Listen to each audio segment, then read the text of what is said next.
آج بڑا مسئلہ یہ ہے کہ ہمارے اندر سے صبر ختم ہوتا جا رہا ہے. آج بے صبری کا دور ہے. چھوٹی سی مشکل آ جائے, چھوٹی سی پریشانی آ جائے, ہم شکوہ کرتے ہیں, ہم شکایت کرتے ہیں. یاد رکھیے, سب کو بتا کر صبر نہیں ہوتا ہے.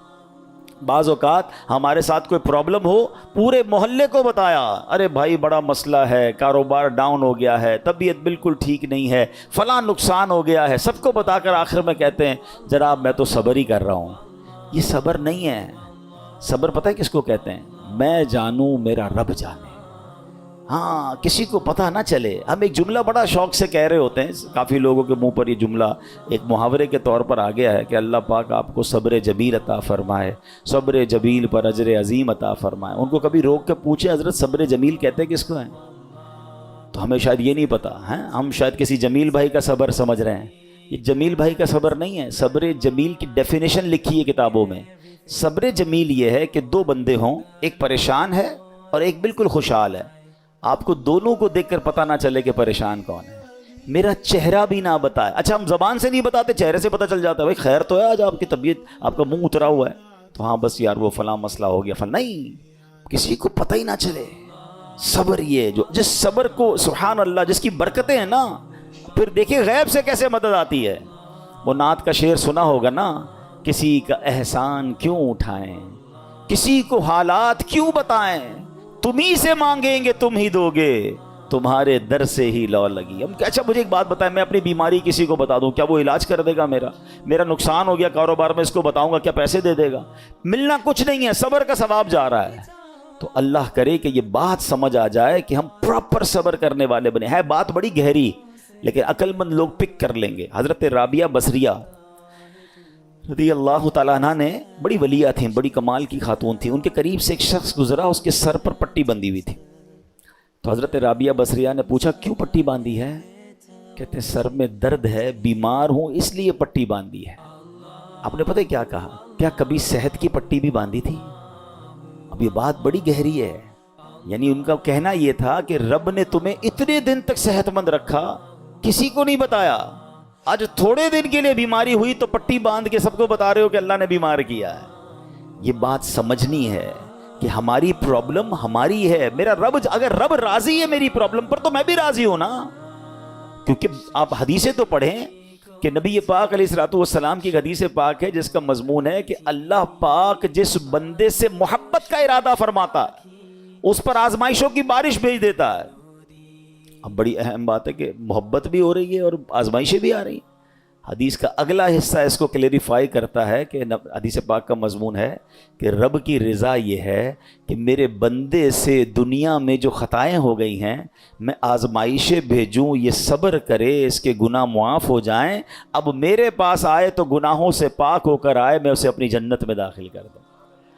تو آزمائشیں تو میرے گناہ معاف کروانے آئی تھیں, اور ہم ہیں کہ ان آزمائشوں پر واویلا مچا رہے ہیں, لوگوں کو بتا رہے ہیں, شکوے کر رہے ہیں. بعض اوقات تو زبان سے جملے ایسے کہہ دیتے ہیں جو اللہ کی بارگاہ میں ناراضی کا سبب بنتے ہیں. نہیں میرے پیارے اسلامی بھائی, ہمیں یہ غور کرنا چاہیے کہ جس رب نے ساری زندگی چھاؤں میں رکھا ہے, اگر کچھ دن دھوپ کے آئے ہیں تو صبر سے گزارنا. یہ امتحان ہے. قرآن میں رب نے فرمایا نا, وہی بات والی بات ہے, قرآن پڑھیں نا, اللہ فرماتا ہے وَلَنَبْلُوَنَّكُمْ بِشَيْءٍ مِّنَ الْخَوْفِ وَالْجُوعِ وَالنَّقْصٍ مِّنَ الْأَمْوَالِ وَالْأَنفُسِ وَالثَّمَرَاتِ وَبَشِّرِ الصَّابِرِينَ. اللہ نے تو لسٹ بھی دے دی ہے, ہم ان قریب تمہیں آزمائیں گے, بھوک سے مال کم ہو جائیں گے, بیمار ہو جاؤ گے, خوف آ جائے گا, پرابلمز آئیں گی, مگر آگے کیا فرمایا؟ وَبَشِّرِ الصَّابِرِينَ, خوشخبری ہے صبر والوں کے لیے. الَّذِينَ إِذَا أَصَابَتْهُمْ مُصِيبَةٌ, جب وہ مصیبت میں گرفتار ہو جاتے ہیں, قالوا انا للہ وانا الیہ راجعون, کہتے ہیں ہم اللہ ہی کا مال ہے, اللہ ہی کی طرف لوٹ کر جانا ہے. تو اللہ قرآن کی اس آیت کے صدقے ہمیں صبر کرنے والا بنا دے. نیکیوں میں صبر, جیسے بعض اوقات انسان نیکی کرتا ہے تو اس کو تکلیف ہوتی ہے, مشکل ہو رہی ہوتی ہے, فجر کے لیے اٹھنا ہے, نیکی کی دعوت دے رہا ہے تو کوئی مخالفت کر رہا ہوتا ہے, دین کا کام کر رہا ہوتا ہے تو رکاوٹیں آ رہی ہوتی ہیں. تو نیکی کرنے میں جو تکلیف ہو اس پر صبر کرنا, یہ ایک صبر کی قسم ہے. دوسرا, ممنوعات سے بچنے کی مشقت پر صبر, جیسے گناہ کرنے کو جی چاہ رہا ہے, گناہ کرنا آسان ہو گیا ہے, موقع مل رہا ہے, اور انسان اب کوئی روکنے والا بھی نہیں ہے, اب وہ صبر کر رہا ہے، اب وہ اپنے آپ کو روک رہا ہے، مال آگے آ رہا ہے، حرام روزی نظر آ رہی ہے، چانس مل رہا ہے، چوری کرنے کا چانس مل رہا ہے، دھوکہ دینے کا چانس مل رہا ہے، ایک ڈیل آئی ہے جناب جس میں بڑے پیسے ہیں، تھوڑا سا گڑبڑ کرنی ہے، یہ صبر کرنا ہے، یہ صبر اللہ کو بڑا پسند ہے۔ ہاں، اس پر صبر کرنا یہ بھی صبر کی قسم ہے۔ اور آپ نے قرآن کی وہ آیت یاد رکھنی ہے کہ ان اللہ مع الصابرین، اللہ صبر کرنے والوں کے ساتھ۔ ہم لوگ بعض اوقات سمجھتے ہیں کہ جو مار پڑتی ہے، جھگڑا ہوتا ہے، بیماری ہو جاتی ہے، اسی پر صبر، یقیناً یہ بھی صبر کی ایک قسم ہے۔ تیسری قسم ہی یہی ہے کہ دنیا کی مصیبتوں اور آفتوں پر صبر کرنا، لیکن جو پہلی دو قسمیں ہیں نا، یہ بھی صبر ہی ہے، اور بڑا کمال کا صبر ہے کہ نیکی کرنے میں مشکل ہو رہی ہے، بندہ صبر کر رہا ہے مگر نیکی کیے جا رہا ہے۔ بعض اوقات روزہ رکھتے ہیں، تکلیف ہوتی ہے، مشقت والا کام بھی ہے، پھر بھی روزہ رکھ رہے رمضان کا، صبر کر رہے ہیں نا، یہ بھی صبر کرنے والا ہے۔ گناہ کا موقع مل رہا ہے، گناہ نہیں کر رہا، رک رہا ہے، یہ بھی صبر کرنے والا ہے۔ تکلیف آ گئی، آفت آ گئی، مصیبت آ گئی، اللہ کی رضا پر راضی ہے، صبر کر رہا ہے، یہ بھی صبر کرنے والا ہے۔ اچھا، اب اس میں ورابطو، قرآن میں ایک اور لفظ ذکر ہوا اس آیت میں، اس لفظ کے مفہوم پر مفسرین نے کافی تفصیلی کلام کیا، جس کا خلاصہ یہ ہے کہ لفظ ورابطو کے دو معنی ہو سکتے ہیں۔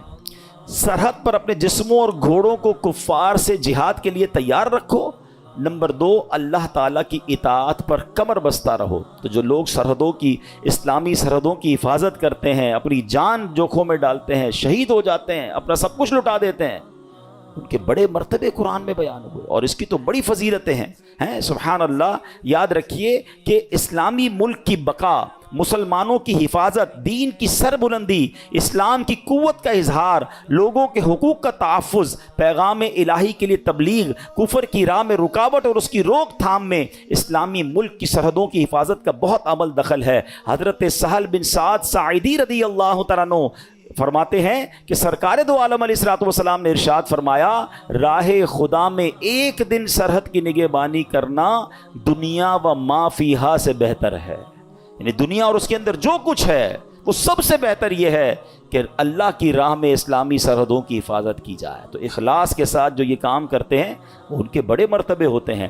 حضرت سلمان رضی اللہ تعالیٰ سے روایت ہے، نبی پاک علیہ الصلوۃ والسلام نے ارشاد فرمایا، ایک دن اور ایک رات سرحد کی حفاظت کرنا ایک مہینے کے روزوں اور قیام سے بہتر ہے۔ حفاظت کرنے والا اگر مر گیا تو اس کے اس عمل کا اجر جاری رہے گا اور وہ فتنہ قبر سے محفوظ رہے گا۔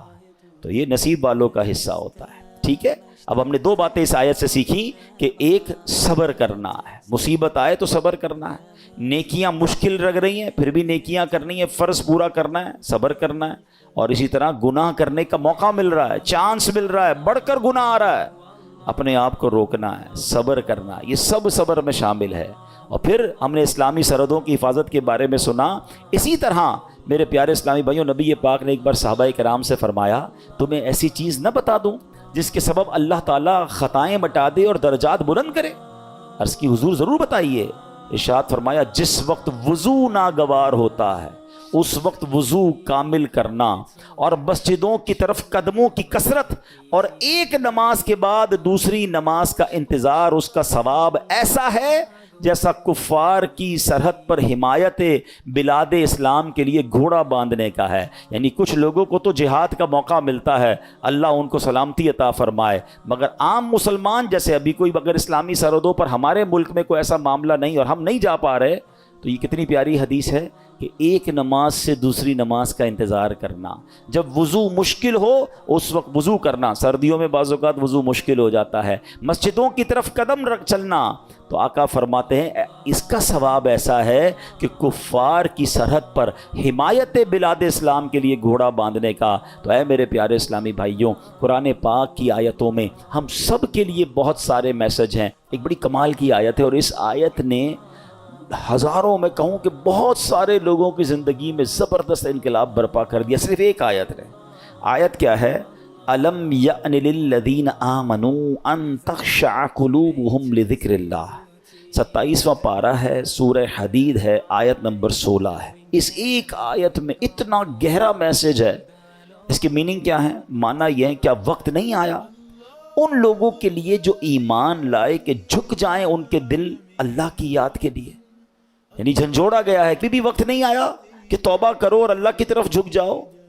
اب دیکھیں جس کے دل پہ اثر ہونا ہوتا ہے کیسا ہوتا ہے, جو پاکیزہ دل اللہ پاک جن کے دلوں پر قرآن کا اثر ڈالتا ہے کیسا ہوتا ہے, کہ حضرت فضیل بن عیاض رحمۃ اللہ تعالی علیہ, یہ بہت بڑے اللہ کے ولی گزرے ہیں, مگر شاید بہت کم لوگوں کو پتا ہوگا کہ توبہ سے پہلے یہ بہت بڑے ڈاکو تھے, اور اتنے خطرناک ڈاکو تھے کہ محلے والے, علاقے والے, شہر والے ان سے ڈرا کرتے تھے. آپ نے قرآن مجید کی ایک آیت پر عمل کیا. ہوا کیا کہ ایک بار آپ قافلے کے ساتھ کہیں جا رہے تھے, قافلے میں ایک شخص جو تھا تلاوت قرآن کر رہا تھا, اور اس نے یہ آیت پڑھ دی. آیت کیا ہے؟ الم یأن للذین آمنوا ان تخشع قلوبہم لذکر اللہ. کیا وقت نہیں آیا ان لوگوں کے لیے جو ایمان لائے کہ جھک جائیں ان کے دل اللہ کی یاد کے لیے. اب جب یہ آیت آپ نے سنی نا, حضرت فضیل بن عیاض کے دل پر ایسا اثر ہوا, اتنا روئے, اور کہتے ہیں یا اللہ وہ وقت آ گیا ہے کہ ہم تیری راہ میں چل پڑیں.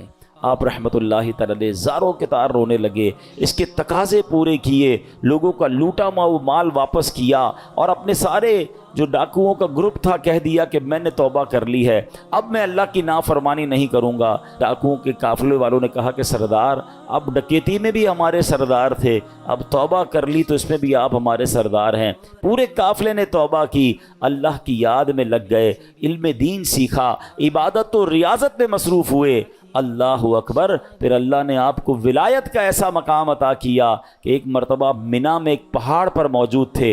آپ نے فرمایا اگر کوئی ولی اللہ اس پہاڑ کو حکم دے کہ ایک پہاڑ لمبا ہو جا تو فوراً لمبا ہو جائے گا. بس اتنا کہنے کی دیر تھی کہ پہاڑ نے لمبا ہونا شروع کر دیا. آپ نے فرمایا پہاڑ رک جا, میں نے تجھے حکم نہیں دیا ہے. یہ سنتے ہی وہ ٹھہر گیا.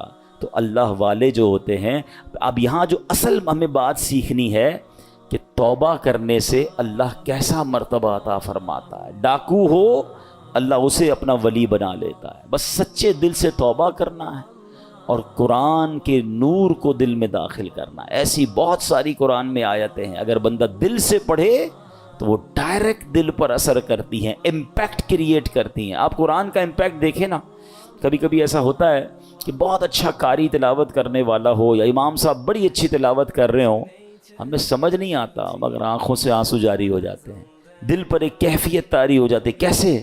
بات تو سمجھ نہیں آ رہی ہے.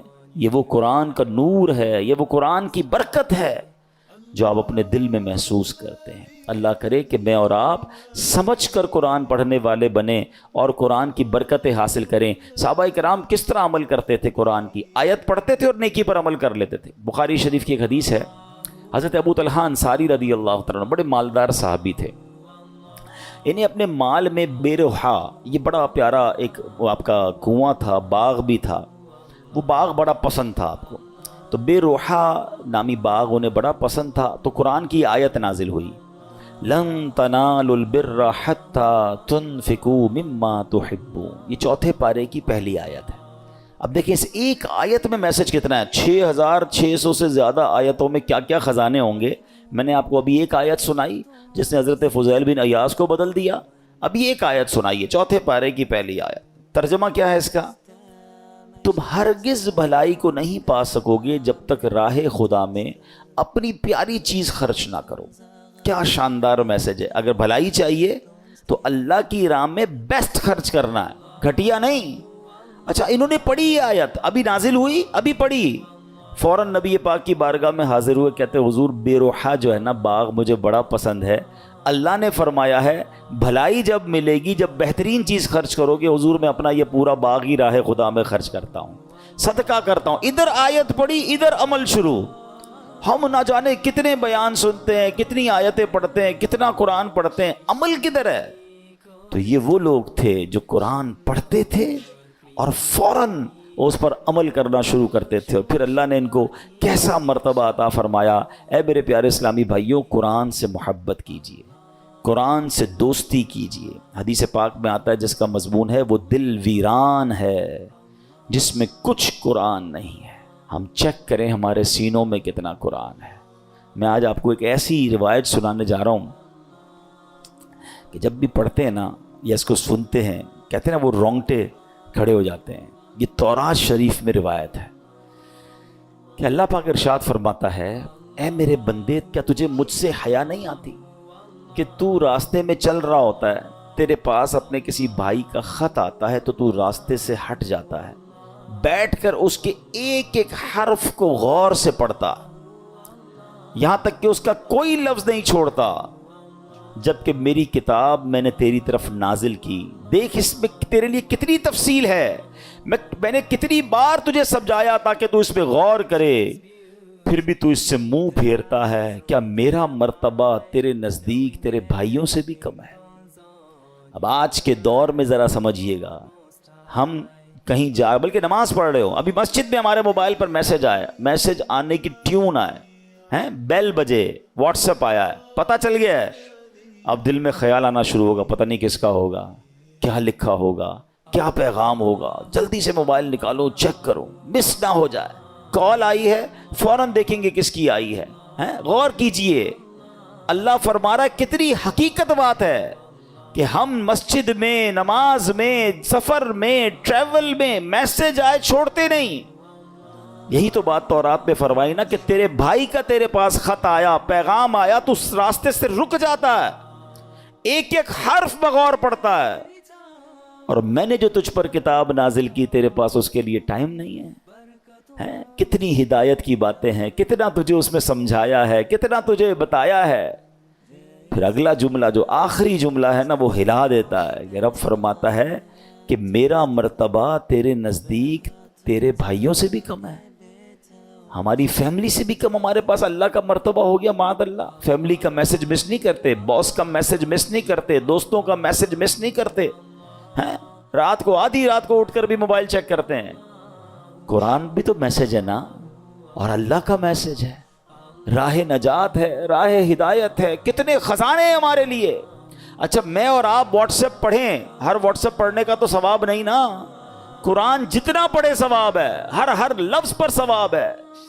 اور برکتیں کیسی ہیں, اللہ اکبر اللہ اکبر. ایک صحابی ہیں حضرت ثابت بن قیس, ان کا گھر جو ہے رات کے وقت ان کا گھر ایسے چمکتا تھا جیسے روشن چراغ چمکتا ہے. اس زمانے میں تو بجلی کا انتظام نہیں تھا, تو لوگوں نے نبی پاک سے تذکرہ کیا کہ حضور ثابت بن قیس کا گھر پورے محلے میں چمکتا رہتا ہے چراغ کی طرح. تو نبی پاک نے پتہ کیا فرمایا, ثابت بن قیس ضرور رات کو سورہ بقرہ کی تلاوت کرتے ہوں گے. صحابہ نے آ کے پوچھا کیا ایسا ہی ہے؟ کہتے ہاں میں روز رات کو سورہ بقرہ کی تلاوت کرتا ہوں. یعنی اب غور کریں کہ قرآن پڑھنے پر ثواب, برکتوں کا نزول, فرشتوں کا نزول, ہدایت الگ مل رہی ہے, گائیڈنس الگ مل رہی ہے. But we have no time to read Quran and have no time to understand Quran. لیکن جو میسیجز آ رہے ہیں, جو ای میلز آ رہی ہیں, جو واٹس ایپ آ رہے ہیں, سب پڑھ رہے ہیں, سب دیکھ رہے ہیں, مس نہ ہو جائے. کتنی بڑی بات ہے کہ اللہ کے پیغام کے لیے وقت نہیں ہے. ہم مسلمان ہیں, ہم کیا یہ جواب دے سکیں گے قیامت کے دن کہ اللہ بڑا بیزی تھا, ٹائم نہیں تھا, بیزی لائف تھی, فیملی لائف تھی؟ نہیں میرے پیارے اسلامی بھائی, اس کو محسوس کیجئے. آپ میں سے بہت سارے مجھے ایسے چہرے نظر آ رہے ہیں کہ جو بزنس مین بھی ہیں, اپنے اپنے کاروبار میں باس کی حیثیت رکھتے ہیں, یا مینیجر ہیں, یا HOD ہیں. ہم کیا کرتے ہیں نارملی رات کو سونے سے پہلے ہم اپنے مینیجر کو, اپنے امپلائی کو کچھ میسیجز کرتے ہیں کہ بیٹا صبح اٹھ کے یہ کام کر لینا, یہاں سے چیک اٹھا لینا, فلاں فائل وہاں دے دینا, بینک میں یہ پیسے ڈلوا دینا. 5 7 8 کام دے کے آپ فری ہو گئے. آپ کو پتہ ہے اب جب میں اٹھ کر کھانا وانا کھا کے بریک فاسٹ کر کے آفس پہنچوں گا یہ سارے کام ہو گئے ہوں گے, کیونکہ اس کی ڈیوٹی یہی ہے. اب ایک دن آپ صبح اٹھے اور آپ نے فون کیا کہ میں نے آپ کو کام دیے تھے وہ سارے ہو گئے. وہ کہے کہ سر وہ آپ کا میسج نہیں سن سکا. مجھے بتائیں آپ کا کیا رپلائی ہوگا؟ اور اگر بڑے اہم کام, بڑے امپورٹنٹ کام آپ نے دیے ہوں اور وہ آپ کو یہ جواب دے دے کہ ٹائم گزر گیا بینک کا, وہ جو فیس جمع کروانے کا ٹائم تھا وہ ختم ہو گیا ہے, آج چالان جمع کرانے کی آخری ڈیٹ تھی وہ ختم ہو گئی, اور بندہ آپ کو جواب یہ دے میں نے سنا ہی نہیں آپ کا پیغام, بتائیں آپ کا کیا جواب ہوگا؟ آپ کتنا ناراض ہوں گے کہ تمہاری ڈیوٹی تھی, تمہاری تو جاب ہی یہی تھی کہ میرا میسج سنتے. تمہیں پتہ ہے کتنا نقصان ہو گیا, کتنا شاؤٹ کریں گے آپ, کتنا ناراض ہوں گے. آپ کا کوئی میسج نہ سنے آپ کو برا لگتا ہے. مجھے 40 سال ہو گئے, کسی کو 50 سال ہو گئے, کسی کو 30 سال ہو گئے اس دنیا میں آئے ہوئے. سب کے گھر میں قرآن ہے, سب کے گھر میں اللہ کا میسج آیا ہوا ہے. کیا آپ نے پڑھ لیا ہے؟ آپ نے سن لیا ہے, آپ نے سمجھ لیا ہے. سوچیں اللہ کی بارگاہ میں اگر اللہ ناراض ہو گیا تو ہم کدھر جائیں گے؟ نہ کریں ایسا. یا تو ایسا ہوتا نا کسی بھی چیز کا ٹائم نہیں ہے, سب چیزوں کا ٹائم ہے. سوشل میڈیا کا ٹائم ہے, فیملی کے لیے ٹائم ہے, کھانے پینے کا ٹائم ہے, نوکری کا ٹائم ہے, گھومنے پھرنے کا ٹائم ہے, دوستوں میں جانے کا ٹائم ہے. اب تو جم ٹائم نیا آ گیا ہے جناب, جم ٹائم ہے, واکنگ ٹائم ہے, سب ٹائم ہے آپ کے پاس. افسوس یہ ہے کہ قرآن ٹائم نہیں ہے. سوچئے یہ قرآن سے دوری اچھی نہیں ہے. آپ کو پتہ ہے جب میں اور آپ قبر میں جائیں گے نا, سارے سافٹ ویئر آف لائن ہو جائیں گے. جتنے سافٹ ویئر ہم کھولتے ہیں نا, قرآن قبر میں بھی آن لائن ہوگا. حدیث پاک میں آتا ہے سورہ ملک جو روزانہ رات کو تلاوت کر لے, یہ 30 آیتوں والی سورت وہ ہے جو قبر میں آ کر عذاب سے بچائے گی. مگر اس کا بھی ٹائم 6-7 منٹ لگتے ہیں سورہ ملک پڑھنے میں, لیکن اس کا بھی ٹائم نہیں ہے. اچھا اگر میں قرآن نہیں پڑھ رہا, اب آپ اس کا امپیکٹ سوچئے گا. اگر ہم قرآن سے دور ہو گئے تو ہمارے بچوں کا کیا حال ہوگا؟ آہستہ آہستہ یہ نسلیں تو دور ہوتی چلی جائیں گی نا. اگر میرے بچے قرآن پڑھنے والے نہیں ہوں گے تو اینڈ آف دا ڈے مجھے ایصال ثواب کیا کریں گے؟ کیا سوشل میڈیا کھول کر ایصال ثواب کریں گے, یا قرآن پڑھ کر میری قبر پر آ کر فاتحہ پڑھیں گے ایصال ثواب کریں گے؟ سوچئے, اپنے گھر میں یہ ماحول بنائیے. میں بھی قرآن پڑھوں, میری فیملی بھی قرآن پڑھے, انہیں نظر آئے کہ گھر میں قرآن کی تلاوت ہوتی ہے, پھر قرآن انڈرسٹینڈ کریں. اب تو بڑا آسان ہو گیا ہے. اب تو اردو زبان میں ترجمے موجود ہیں, ٹرانسلیشنز ہیں. ماشاءاللہ دعوت اسلامی نے تو قرآن کو اتنا آسان کر دیا ہمارے لیے کہ ترجمہ قرآن اور پھر تفسیر قرآن صراط الجنان, یہ اتنی کمال کی قرآن پاک کی تفسیر ہے, ڈیٹیلڈ تفسیر آسان اردو میں. پھر اس کی اپلیکیشن بھی بنا دی ہے, آپ سرچ بھی کر سکتے ہیں کوئی ٹاپک, کوئی آیت, کوئی موضوع, اور آپ کو اس کے تحت قرآن پاک کی تفسیر مل جائے گی. اپنے موبائل میں ڈاؤن لوڈ کر لیں, فری آف چارج ہے. اتنا کچھ کر دیا. پھر تفسیر قرآن صراط الجنان کو آڈیو ریکارڈ بھی کر دیا کہ اگر کوئی بندہ چاہتا ہے کہ میں جناب صرف سنتا جاؤں, میرے پاس ٹائم نہیں ہے پڑھنے کا, نگاہوں کا مسئلہ ہو جاتا ہے, بعض لوگوں کو پڑھنے میں تکلیف ہوتی ہے, تو اب روز کا آدھا گھنٹہ, 20 منٹ, 15 منٹ تفسیر قرآن سن لیں اسی اپلیکیشن سے, آڈیو سن لیں. تو انشاءاللہ آپ انڈرسٹینڈ کریں گے, اور یہ وہ پیغام ہیں جو ہمیں انشاءاللہ بہت کچھ سکھائیں گے. تو آج میں قرآن پاک کی ایک ایسی آیت, الحمدللہ ہم یہ بھی کوشش کرتے ہیں کہ جس میں ہم قرآن پاک کی ان آیتوں کا ذکر کریں کہ جس میں اللہ نے براہ راست مومنوں سے بات کی ہے. اے ایمان والو کہہ کر, او یو بلیورز, یا ایھا الذین آمنو. یاد رکھیے گا ویسے تو more than 6000 آیات ہیں قرآن میں, مگر 89 آیتیں وہ ہیں جس میں ڈائریکٹلی مجھ سے اور آپ سے اللہ نے بات کی ہے. پیارے بھائیوں, کم از کم وہ 89 آیتیں تو پڑھ لیں کہ اللہ نے مجھے کہا کیا ہے, حکم کیا دیا ہے, آرڈر کیا دیا ہے. اب انہی میں سے ایک آیت آج میں تلاوت کر رہا ہوں. یہ پارہ نمبر 4 ہے, سورہ آل عمران ہے, اور آیت نمبر 200. اللہ ارشاد فرماتا ہے, یا ایھا الذین آمنوا اصبروا وصابروا ورابطوا واتقوا اللہ لعلکم تفلحون. ترجمہ قرآن, اے ایمان والو صبر کرو, اور صبر میں دشمنوں سے آگے رہو, اور اسلامی سرحد کی نگہبانی کرو, اور اللہ سے ڈرتے رہو اس امید پر کہ تم کامیاب ہو جاؤ. اس میں 2-3 بڑے پیارے میسج ہیں. اس آیت میں ارشاد فرمایا, اے ایمان والو نیکیاں کرنے, گناہوں سے بچنے کی مشقت, دنیاوی مصیبتوں اور آفتوں پر صبر کرو, اور جنگ کی سختیوں کے موقع پر صبر کرنے میں کفار پر غالب رہو. صبر و استقامت میں ان سے کمتر ثابت نہ ہونا, اور اسلامی سرحد پر اپنے جسموں اور گھوڑوں کو کفار سے جہاد کے لیے تیار رکھو.